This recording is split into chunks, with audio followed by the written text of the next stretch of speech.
জন্ম জেলা কোথায়? জন্ম জেলা আমার উত্তরবঙ্গের রংপুর। ওকে, ঠিক আছে। আমরা শুরু করতে চাই যেখান থেকে আপনি বলতে চান, ক্রোনোলজিক্যাল স্টেপ বাই স্টেপ আমরা যাব, ছোটবেলা থেকে যেভাবে। আচ্ছা, আমি ছোটবেলা থেকেই বলতে চাই। আমার ছোটবেলা কাটে রংপুরেই। তো আমার বাবা একজন সার্ভিস হোল্ডার ছিল, গভর্নমেন্ট সার্ভিস হোল্ডার। তো আমরা 4 বোন, আমাদের অ্যাকচুয়ালি ভাই নাই। তো ছোটবেলা থেকেই আমাদের ফ্যামিলিটা কিন্তু একটু রেস্ট্রিক্টেড, মানে আমার বাবা একটু রেস্ট্রিক্টেড প্লাস হচ্ছে রেস্ট্রিক্টেড বলতে মানে কি বলে, মানে কনজারভেটিভ। হ্যাঁ, কনজারভেটিভ। ওকে, কনজারভেটিভ। তো আমার স্কুল কাটে রংপুরে। আমি যখন ক্লাস 1-এ ভর্তি হই তখনই আমার বাবা ট্রান্সফার হয়ে রংপুরে চলে আসে, মেইন শহরেই চলে আসে। ইভেন আমার বাবা ওইখানে হচ্ছে পরে আস্তে আস্তে ওখানে সেটেল হয়ে যায় আর কি। আচ্ছা। তো আমি রংপুরের একটা নামকরা স্কুলেই পড়ি। তো সেখানে আমি খুব ভালো স্টুডেন্ট ছিলাম, মানে ক্লাস 1 থেকে 5 পর্যন্ত আমি, মানে আমার মনে হয় না যে আমি কখনো সেকেন্ড হয়েছি। জি, আমি ফার্স্ট হয়েছি। এবং হচ্ছে ক্লাস 5-এর বৃত্তি পরীক্ষা আমি স্কলারশিপও পেয়েছি। Very good. বাট এইটা যে আমি স্কলারশিপটা পাবো আমি কখনো চিন্তা করি নাই, কারণ আমার ধারণা ছিল যে মনে হয় পাবো না। কিন্তু আমার আব্বু সবসময় বলতো যে না, পাবা না কেন। তো সেক্ষেত্রে আমার আব্বুর একটা বিরাট ভূমিকা আছে। দেখা যায় তো আব্বু সারাদিন অফিস করার পর এসে আমাকে পড়াইতো। হ্যাঁ, তো সেক্ষেত্রে আমার একটু বিরক্তও লাগতো। ছোট মানুষ ছিলাম তখন, একটু খেলতে যাইতে পারতাম না। তো আমি আম্মুকে বলতাম যে আম্মু সবাই খেলে, আমি কবে খেলতে পারবো। আর আমাদের বাসা, আমাদের আমাদের অফিস থেকে, আব্বুর অফিস থেকে আমাদের একটা কোয়ার্টার দিয়েছিল, সরকারি কোয়ার্টার। তো আমরা আমাদের ছোটবেলা ওইখানেই বেড়ে ওঠা। তো দেখা যাইতো যে আমার আরো যে 2টা ছোট ছোট বোন আছে, তারা খেলতো, আমি খেলতে পারতাম না। এই কারণে আমার নানান কমপ্লেন ছিল আমার আম্মু আব্বুর প্রতি। তারপরে এই আর কি, ওখান থেকে আমি খুব ভালো রেজাল্ট নিয়ে স্কুল শেষ করলাম। তারপরে আমি একটা গভর্নমেন্ট স্কুলে ভর্তি হইলাম। হওয়ার পর ওইখানে আমি ক্লাস, মানে এসএসসি পর্যন্ত খুব ভালোভাবেই আমার পড়াশোনা ছিল। তো এর মধ্যে নানান ধরনের প্রপোজাল পাই, যেটা হয় আর কি। তো আমার তখন কিন্তু সেই মুহূর্তে ওই ধরনের কোনো ইচ্ছা ছিল না, বোঝারও বয়সও হয় না, ইচ্ছাও ছিল না। কিন্তু আমার ভাল লাগতো, আমি খুব এনজয় করতাম। এবং প্রত্যেকটাই হচ্ছে আমি আমার আম্মুকে গিয়ে বলতাম, আম্মু জানো অমুক একটা ছেলে আজকে স্কুলে আসতে আমাকে চিঠি দিয়েছে। এবং প্রত্যেকটা চিঠি কিন্তু আমার আম্মু পড়তো। তো মানে আমার বাবাকে খুব ভয় পাইতাম, মানে যত স্কুল এসএসসি পর্যন্ত এসে আমার বাবার সাথে একটু গ্যাপ ক্রিয়েট হয়েছে, মানে তো একটু বড় হয়ে গেছি, তখন মনে হচ্ছিল যে একটু নিজের মতো চলবো। তো এইভাবে আমার স্কুল লাইফটা শেষ হলো। এসএসসিও আমি মোটামুটি খুব ভালো করে মানে পাশ করে গেছি, যেটা এক্সপেকটেশন ছিল সেটা হয়তো পারি নাই, বাট রেজাল্ট খুব খারাপও হয় নাই। আচ্ছা। তো এরপরে আসলো আমার মেইন পয়েন্টও না, মানে আমার কলেজ জীবন। আমি গভর্নমেন্ট সরকারি ওমেন্স কলেজে ভর্তি হইলাম। ওখানেও ভর্তি হওয়ার পরে এই যে এখান থেকে কিন্তু আমার বাবার সাথে আমার আরো একটু বেশি গ্যাপ ক্রিয়েট হইলো। একটা কারণ আছে কি? কারণ আছে বলতে, এই যে মানে আমি খুব ভালো স্টুডেন্ট ছিলাম, আমি সায়েন্স নিয়ে পড়াশোনা করছি। তো আমি খুব ভালো একটা স্কুলে চান্স পাইছিলাম। আনফরচুনেটলি আমি সায়েন্সে চান্স পাই নাই, আমি আর্টসে চান্স পাইছি। কিন্তু আমার আব্বুর খুব ইচ্ছা ছিল আমার একটা মেয়ে ডাক্তার হবে। ও এর মধ্যে একটা কথা বলি, সেটা হচ্ছে আমার বড় আপুর কিন্তু ক্লাস 9-এ কি 10-এ বিয়ে হয়ে গেছে, কারণ আমার বড় আপু খুব সুন্দরী ছিল। মানে এত পরিমাণ ছেলেদের অত্যাচার ছিল আমাদের, ফ্যামিলি থেকে দিয়ে দিয়েছে। কিন্তু আমার বড় আপু মানে বিয়ের পরেও কিন্তু সে কিন্তু মাস্টার্স কমপ্লিট করছে। আমার দুলাভাই বাইরে ছিল। তো এর মধ্যে আমি, বড় আপু তো শ্বশুর বাড়িতে চলে গেছে, ওখান থেকে পড়াশোনা, তো সে তার মতো আর কি সংসার জীবন করতেছে। তো আব্বু এখন চিন্তা করতেছে আমার একটা মেয়েকে তো আমি অনেক তাড়াতাড়ি বিয়ে দিয়ে দিছি, আর ওই মেয়েটার থেকে আমার এই মেয়েটা অনেক ভালো, পড়ালেখায় অনেক ভালো, বাকি 2টা তো এখনো ছোট। তো আব্বুর এটা ছিল যে তুমি সায়েন্স নাও। এখন আমার কথা হলো যে আমি খুব ভালো একটা স্কুলে চান্স পাইছি, মানে আমি ওই স্কুলটা ছাড়তে চাইতেছিলাম না। সায়েন্স আর কোনো ফ্যাক্ট না। কিন্তু আব্বু এটা নিয়ে খুব একটু রিয়াক্ট করছে। আমি আর আম্মু অলমোস্ট ভর্তি হইতেও গিয়েছিলাম ওই স্কুলে। ঠিক যে টাইমে আমি ফর্মটা ফিল আপ করবো, ওই টাইমে আব্বু ফোন দিয়ে আম্মুকে বলছে যে না, আমি ওখানে পড়াবো না, তুমি ওকে নিয়ে আসো। আর ছোটবেলা থেকে আমরা যেটা দেখতাম যে আব্বু একটু খুব রাগী, আব্বু যেটা বলতো আম্মু সেটাই করতো, আর আমরা সেটাই করতাম। তো আম্মু আমাকে বললো যে যাই হোক তোমার বাবা যেটা চাইতেছে সেটাও তো খারাপ না, তুমি একটু চেষ্টা করো, পাবা। কিন্তু আমার কেন জানি ভাইয়া তখন হয়েছিল যে আমি হয়তো সায়েন্সটা নিয়ে পড়তে পারবো না।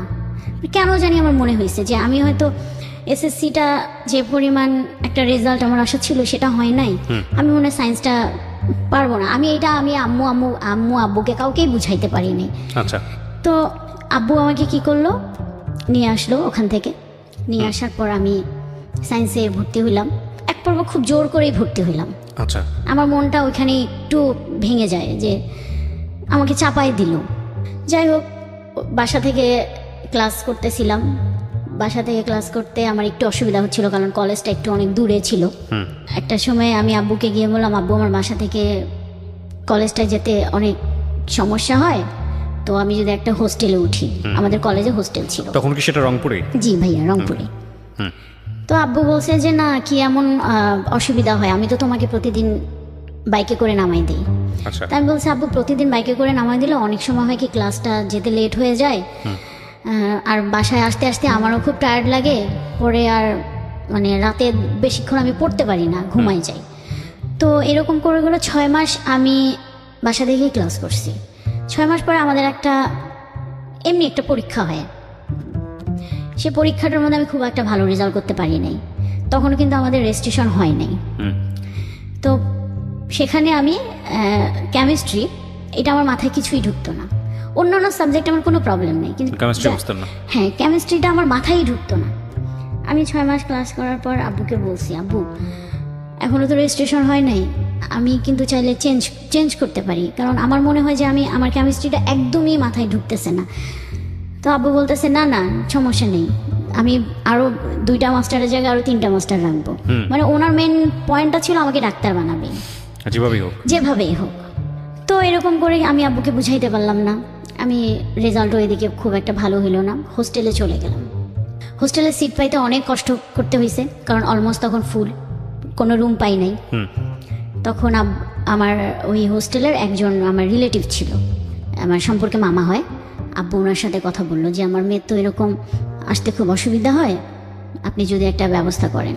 পরে আব্বুকে বললো যে ভাই, এই মুহূর্তে তো আমরা কোনো রুম দিতে পারবো না, তবে গণরুমে ওকে একটা মানে সিট দিতে পারবো।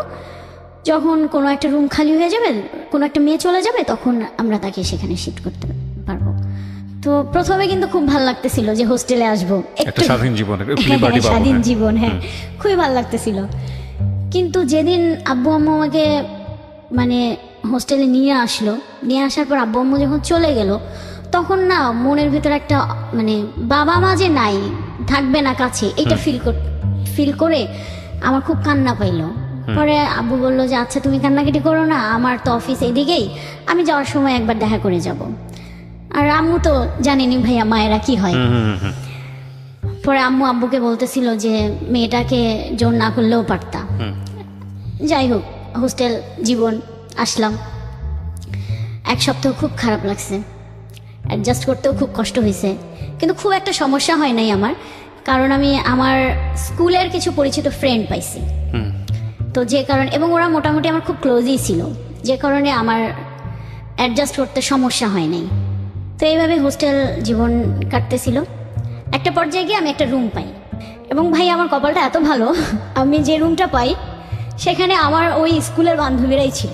2 জন ছিল, আর 2 জন, আর একটা মেয়ে ছিল, সে আমাদের স্কুলের না, বাট ওর সাথেও কেন জানি মানে ওই একদিনেই খুব তাড়াতাড়ি আমরা ফ্রি হয়ে গেলাম। হ্যাঁ, তো এরপরে হোস্টেল জীবন খুব মানে ভালোভাবে কাটতেছিল, হাসি কান্না দুষ্টামি, প্রচুর দুষ্টামি করতাম আমি আমার মনে আছে আমি দুষ্টামির জন্য ম্যাডামের মাইরও খাইছি কলেজে পড়ি। তো আবার পড়াশোনা তখন একটু মানে আমি ফিল করতে পারতেছিলাম যে একটু পড়াশোনার বাইরে থেকে আমি চলে যাচ্ছি, কিন্তু ওই যে ছাড়া একটা জীবন পাইছি না, এতদিন তো বাধা ছিলাম এটাতে, ফ্রেন্ডদের সাথে গল্প মজা দুষ্টামি যেটা বলে, এটার কারণে। আর আমার নামে প্রতিদিনই কমপ্লেন ছিল হোস্টেল সুপার, মানে হোস্টেল সুপার ম্যাডাম ছিল, তো ওনাকে আমরা খুব ভয় পাইতাম, মানে উনি আসা মানে ভাই একটা আতঙ্ক। তারপর এইভাবে আমার এসএসসি রেজাল্ট ফার্স্ট টাইমে একটু খারাপ হইলো। HSC or SSC? না এইচএসসি, ইন্টারমিডিয়েট। Okay. প্রথম আমার খারাপ হয়ে গেল, আমি রেজাল্ট বের হইলো তখন আমি মানে বোর্ড পরীক্ষা খারাপ করলেন, বোর্ড পরীক্ষায় খারাপ হয়েছে। সেকেন্ড টাইম আবার দিয়েছেন? হ্যাঁ, সেকেন্ড টাইম আমি আবার দিয়েছি। ওই রেজাল্টটা খারাপ যখনই হইলো তখনই মানে আব্বুর সাথে আমার আরো দূরত্ব বেড়ে গেল। ও, কারণ আমার থেকে আমার বাবা বেশি কষ্ট পাইছে। কারণ আমার বাবার খুব ইচ্ছা ছিল যে আমি যদি পাশও করতাম, বাবা যেভাবেই হোক আমাকে মেডিকেলে পড়াইতো। আচ্ছা আচ্ছা, প্রাইভেট হলেও? প্রাইভেটে হলো। এবং রেজাল্ট যখন আসলো, আমরা রেজাল্ট শিট পাওয়ার কিছুদিন পর আমার মার্কশিটটা পাই না, তখন দেখা গেল যে আমি সায়েন্সে মানে সায়েন্সের যে সাবজেক্টটা কেমিস্ট্রি, ফেল করছি। হ্যাঁ, বাকিগুলো আমার মোটামুটি ভালোই ছিল। তো আব্বু ডিসিশন নিল আমাকে কেমিস্ট্রিতে আবারই পরীক্ষা দেওয়া হবে। আমি আব্বুকে তখন বলছি, না আব্বু, তাহলে আমি আর পড়াশোনাই করবো না, কারণ আমার মাথায় ঢোকে না। আমার যদি না ঢোকে, আমি নিতেই পারতেছি না, তাহলে আমি কিভাবে পড়বো? তখন যাই হোক আমার আম্মু অনেক বুঝাইলো, আম্মু খুব সাপোর্ট করছে, এখনও আম্মু খুবই সাপোর্ট করে আমাকে। আম্মুর সাপোর্ট করার পর আব্বু একটা সময় বুঝলো, কিন্তু আব্বুর মন থেকে ওটা আসলো না। যাই হোক আমি পরের বার নতুন করে আবার ভর্তি হইলাম হিউম্যানিটিস না ভাই, আমি কমার্সে ভর্তি হইলাম। আচ্ছা। তখন আব্বু বললো ঠিক আছে, হিউম্যানিটিস না, কমার্সে তুমি ভর্তি হও। কমার্সে ভর্তি হইলাম। যাই হোক কমার্সের রেজাল্টও আমার খুবই ভালো হইলো, খুব ভালো বলতে মোটামুটি ভালো। তারপরে এখন ভার্সিটি পরীক্ষা, অনেকগুলো ভার্সিটির পরীক্ষা দিয়েছি, কিন্তু আমি চান্স পাইনি। ঢাকা ভার্সিটিতে আমি ইংলিশে ফেল করছি, নাহলে আমার অনেক ভালো স্কোর ছিল, ইংলিশে ফেল না করলে আমার মনে হয়ে যাইতো। এইটাতেও আব্বু বড় একটা ধাক্কা খাইল। তারপরে আমি তখন চিন্তা আসলো, আমার সব ফ্রেন্ডরা ঢাকায় ভর্তি হইতেছে, আমি ঢাকায় ভর্তি হব।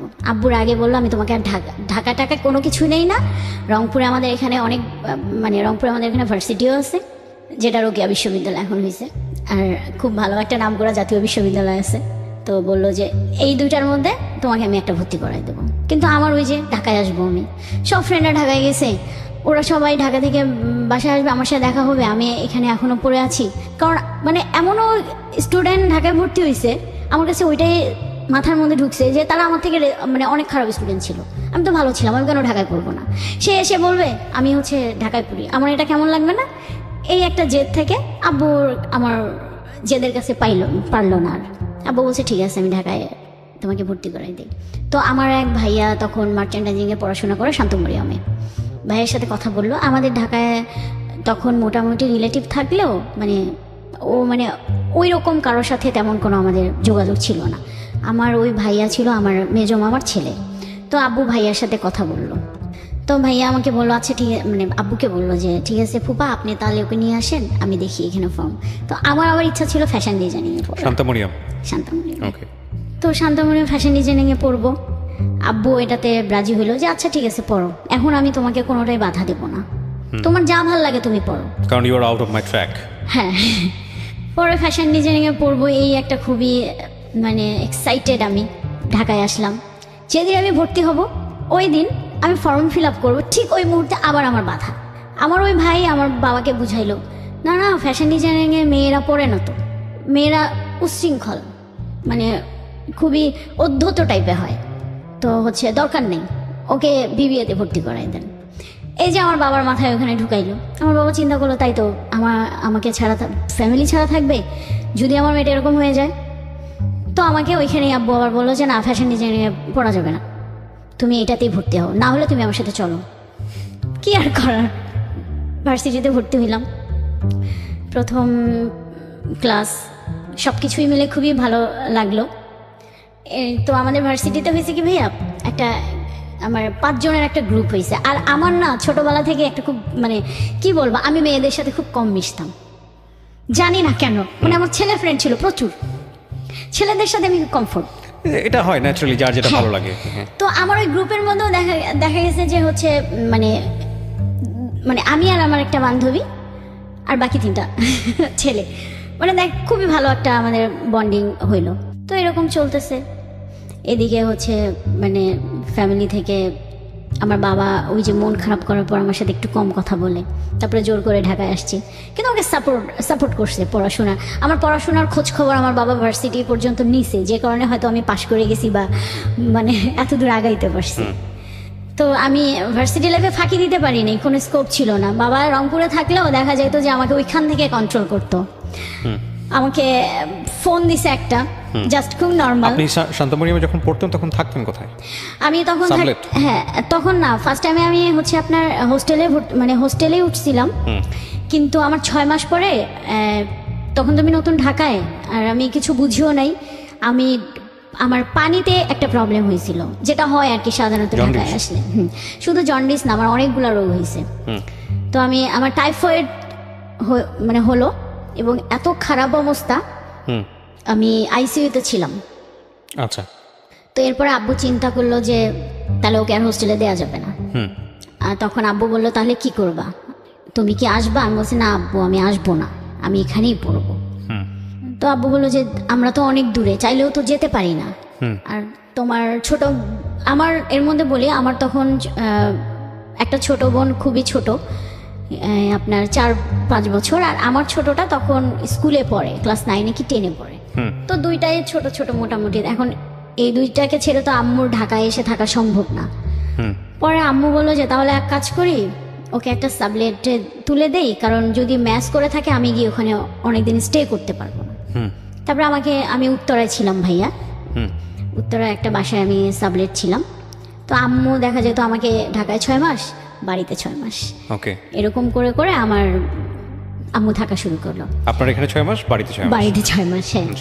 এর মধ্যে হইলো তখন আমি আমার 4th সেমিস্টার, 3rd সেমিস্টার শেষ হয় 4th সেমিস্টারে আমি উঠছি। তো এর মধ্যে আমাকে আমার আব্বু একটা মোবাইল কিনে দিয়েছিল। আচ্ছা, এই প্রথম মোবাইল এই প্রথম বলতে আমার এই প্রথম অ্যান্ড্রয়েড যে মোবাইল, আপনার স্যামসাং একটা মোবাইল কিনে দেয়। জি। এরপরে তো আমি সবাই চিন্তা করলাম যে আমার এতদিন ছোট মোবাইল ছিল, আমি তো ফেসবুক ইউজ করতে পারতাম না। তো আমি একটা ফেসবুক অ্যাকাউন্ট খুলি। ফেসবুক অ্যাকাউন্ট খোলার পর ওই নানান ধরনের হচ্ছে মানে ফ্রেন্ডদের সাথে গল্প আড্ডা এটা সেটা, কিন্তু এর মধ্যে আমি যতই দুষ্টামি করি না কেন পড়াশোনাটা করতাম। মানে আমি যে 1 ঘন্টায় পড়তাম, আমি 1 ঘন্টা পড়াশোনাই করতাম। ওকে। মানে সবার সাথে আড্ডা, আমাদের একটা গ্রুপও হইলো ভার্সিটির, তো এখানে মজা টজা, তো সব কিছু মিলেই মানে ভালো একটা সময়, ভালো মানে আমার মনে হয় সব থেকে বেস্ট সময় আমার ভার্সিটি। হ্যাঁ, 3rd সেমিস্টার তখন আপনি? হ্যাঁ, 3rd সেমিস্টার শেষ হয়ে 4th সেমিস্টারে আমি উঠবো। এর মধ্যে ফেসবুক আমার 3rd সেমিস্টারের পরীক্ষা, আমার ফাইনাল পরীক্ষা শেষ হয়েছে, আমি বাড়িতে গিয়েছি। তো আমার যতটুকু মনে পড়ে, ওটা একদম আমাদের রংপুরে তো অনেক শীত, ডিসেম্বর মাসটা প্রচন্ড শীতের টাইম। তো ওই আমি তখন বাড়িতেই ছিলাম, পরীক্ষা শেষ হয়েছে, বাড়িতেই ছিলাম। তো এর মধ্যে হচ্ছে ফেসবুকে অনেক দিন পর মানে ওই যে ঘাটাঘাটি করতে করতে একটা মেসেজে গিয়ে আমার চোখ আটকাইছে। এখানে একটু কথা বলি ভাইয়া, সেটা হচ্ছে যে মানে আমি স্কুল লাইফ বলেন, কলেজ লাইফ বলেন, ভার্সিটি লাইফ বলেন, মানে আমার ছোট থেকে একটা না জিনিস কাজ করতো। মানে আমাকে অনেকে প্রপোজ করছে, অনেক ছেলেরা করছে, কিন্তু এই যে প্রেম যে বিষয়টা, প্রেম করব মানে এই জিনিসটা না সিরিয়াসলি মানে একটা রিলেশনশিপে যাব, এই জিনিসটা আমার তখনও পর্যন্ত আসতো না। আর আমার ছোটবেলায় থেকে একটা জিনিস ছিল, না আমি কেন মানে একই ক্লাসের ছেলেদের সাথে প্রেম করব, কেন আমি অন্য মানে বড় ভাইদের সাথে প্রেম করব। আমার না ছোটবেলা থেকে আমি জানি না, মাথায় একটা জিনিস ঘুরতো, আমার থেকে 10-12 বছরে বড় হবে এরকম কেউ আমাকে প্রপোজ করলে আমি এদের সাথে প্রেম করব। মানে এরকম একটা আমার ছিল, জানি না কেন। তো বাসায় ওই টাইমটায় কোনো কাজ নেই, পরীক্ষা টরীক্ষাও শেষ হয়েছে। আর তখন ওই টাইমটা আমাদের বাসায় আবার খুব মানে সব আত্মীয় স্বজন ছিল বলতে আমার বড় বোন আসছে অনেকদিন পর, মানে এটা নিয়ে পুরো একটা মানে বাসার একটা খুব ভালো মোমেন্ট ছিল। তারপরে তো আমি একদিন শুয়ে আছি দুপুরবেলা, হঠাৎ করে আমার একটা মেসেজটা অনেক দিন আগে পাঠাইছে, আমি এটা খেয়াল করি নাই। আমার এখনো মনে আছে 25 তারিখ হবে, কেউ একজন, তখন চেনেন না আপনি? হ্যাঁ, চিনি না। সে আমাকে একটা মেসেজ দিছে, সে ডিরেক্ট এইভাবে বলছে, তোমাকে আমার ভাল লাগে, আমি তোমার সাথে রিলেশন করব, তুমি যদি রাজি থাকো আমাকে ইয়েস বলো, না থাকলে এই পর্যন্ত স্টপ। এটা কি ফেসবুকের ইনবক্স করেছে? ফেসবুকে ইনবক্স করেছে। চিনতেন আপনি আইডি দেখে? চেনা গেল ছেলেটাকে নাকি? না, আমি তখন খেয়াল করিনি আইডিটা। আমি না ওই রকম একটা মেসেজ দেখে মানে আমার খটকা লেগেছে যে কে, মানে খটকা থেকে আমার বেশি একটা ইন্টারেস্ট লেগেছে। মানে কেন লেগেছে যে সে একদম আমাকে ডিরেক্ট বলছে। তো আমি কিছুক্ষণ চিন্তা করছিলাম, ওইটা নিয়ে চিন্তা করে কি রিপ্লাই দেবো। আমি ভাবলাম যে না থাক, এরকম কতজনে কি দেয়, রিপ্লাই দেবো না। তো আমি ওই দিন আর রিপ্লাই দেই নাই, কিন্তু আমার মাথার মধ্যে কিন্তু ওই জিনিসটা আছে, কে কে কে না একটু আমি দেখতেই তো পারি। একদিন পর আমি ফেসবুকে মানে তার চিন্তা মানে প্রোফাইলটা গিয়ে আমি ভালো করে দেখতেছিলাম। তো দেখতে মানে প্রথম প্রোফাইল পিকচারটা দেখেই না আমার চোখটা আটকে গেছে। মানে আর আমি বলি আমার খুব লম্বা ছেলেদের প্রতি একটা উইক কাজ করে। ওকে ওকে। ছেলেটা না খুব লম্বা, মানে খুব স্মার্ট, যা হয় কি ছেলেরা স্মার্ট, মেয়েরা যেরকম একটা ছেলে পছন্দ করে মানে তাদের হচ্ছে স্বপ্নের নায়ক থাকে না, যে মানে স্বপ্নের একটা চিন্তা করে যে এরকম হবে ওরকম হবে, ঠিক ওরকমই ছিল। তো আমার না দেখে খুব ভালো লাগতেছিল। পরে আমি স্ক্রল করে করে আপনার হচ্ছে প্রত্যেকটা ছবি দেখার পরে আমি কোনো রিপ্লাই দেই নাই। আমার ভালো লাগছে কিন্তু আমি রিপ্লাই দেই নাই। আমি দেখি কি করে। ঠিক তার একদিন পরে ছেলেটা দেখি আমাকে আবার টেক্সট করছে, কি ব্যাপার তুমি কিছু জানাইলা না? তখন আমি রিপ্লাই দিয়েছি যে আপনি কি আমার সম্পর্কে জানেন না আপনি আমাকে দেখছেন? তো বলছে যে আমি তোমার সম্পর্কে জানি না, কিন্তু তোমাকে আমি দেখেছি, দেখেই আমার ভালো লেগেছে। আচ্ছা। তো এরপরে আমি মেসেঞ্জারে বেশ কিছুদিন কথা টথা হয়েছে, বেশ কিছুদিনও না, আপনার 25 তারিখেও পাঠাইছে, আর 31 তারিখে গিয়ে মানে ওর সাথে আমার কথা হয়েছে, ফার্স্ট ফোনে কথা হয়েছে। এই কয়দিন শুধু আমাদের মানে মেসেজিংয়ে কথা হইতো। ও আমাকে নাম্বার দিছে, দিয়ে বলছে যে তোমার মন চাইলে তুমি আমাকে ফোন দিও। এর মধ্যে ছেলেটা সম্পর্কে আমি জেনে নিছি যে সে কোথায় থাকে, তার বাসা ঢাকা। সে তখন একটা কোম্পানিতে জব করে, পড়াশোনা শেষ হয়ে গেছে। মানে তার কথা শুনে আমার মনে হলো, মানে ফ্যামিলি ব্যাকগ্রাউন্ড শুনে মনে হলো যে ভালো। তারপরে এই তো একটু একটু করে ভালো লাগা। আপনি জিজ্ঞেস করলেন না ওকে যে ও আপনাকে জানলো কিভাবে? হ্যাঁ আমি জিজ্ঞেস করছি, তো আমাকে বলছে যে তোমাকে আমি একবার দেখেছিলাম, একটা বিয়েতে আমি দেখেছিলাম, ওনার এক বন্ধুর বিয়েতে সে আমাকে দেখেছিল। তো আসলে বন্ধুর বিয়েতে বলতে আমার এক বান্ধবী ছিল, মানে খুব ক্লোজ না, বাট আমাদেরই ভার্সিটির। তো ওর বন্ধুর সাথে আমার ওই বান্ধবীটার বিয়ে হয়েছে, তো আমি সেই বিয়েতে অ্যাটেন্ড করছিলাম। আচ্ছা। তো এর পরে আর কি সেটা আমি জানতে পাই। যাই হোক, সে হয়তো তার কাছ থেকে শুনেই আমার ফেসবুক আইডিটা নিয়ে বা আমার ওই বান্ধবীর সাথে আপনাকে নক করছে। তারপরে ওর সাথে আমার প্রথম দেখা হয়। মানে প্রথম 3-4-5 মাস খুব ভালো একটা সময় কাটছে, মানে ও খুব টেক কেয়ার করে ইয়ে করে। আমার কাছে মনে হচ্ছিল যে তখন খুব ভালো লাগতো, আবার একটা সময় খুব বন্দিও লাগতো, কারণ প্রত্যেকটা কাজে সে ইন্টারফেয়ার করতো। মানে এখানে গেলে তাকে বলে যেতে হবে, ওখানে গেলে বলে যেতে হবে, মোবাইল কেন, এটা মানে যা হয় আর কি।